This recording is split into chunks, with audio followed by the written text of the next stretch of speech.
EVM हटाओ देश बचाओ इस घोषवाक्य को लेकर आज नांदेड़ जिला कांग्रेस कमेटी द्वारा बड़े पैमाने पर स्वाक्षरी अभियान का आयोजन किया गया। देश भर में ऐसा अभियान चलाकर ईवीएम बंद करके पुरानी पद्धति से मतदान बैलेट पर होने चाहिए, इस मांग को लेकर कांग्रेस देश भर में आंदोलन और स्वाक्षरी अभियान करने जा रही है।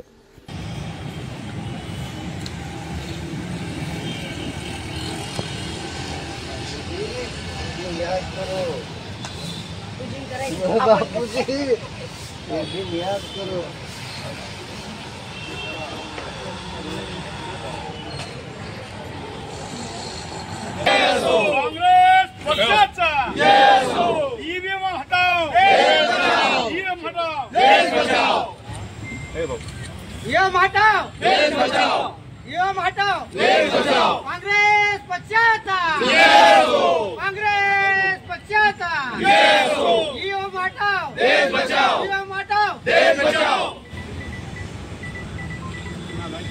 भारतीय संविधानाचा भारतीय संविधानाचा लेडीज देश बचाओ ईवीएम हटाओ देश बचाओ ईवीएम हटाओ देश बचाओ कांग्रेस पक्षाचा कांग्रेस पक्षाचा ईवीएम हटाओ देश बचाओ ईवीएम हटाओ देश बचाओ।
मी गगन यादव शहर उपाध्यक्ष।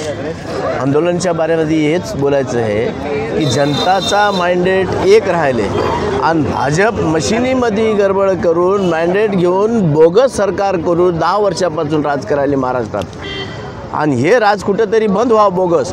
जनता म्हणाली आम्ही काँग्रेसला आघाडीला मत दिला आणि हे मत गेला युतीला, असं कसं झालं? यामुळे त्या ईव्हीएम बंद करण्याचा काम आम्ही निवेदन देणार आहेत, कलेक्टर साहेबाला देणार आहे, इलेक्शन कमिशनला देणार आहे, त्याच्या संज्ञांमध्ये यावं असा आमचा कार्यक्रम चालू आहे काँग्रेस पार्टीचा।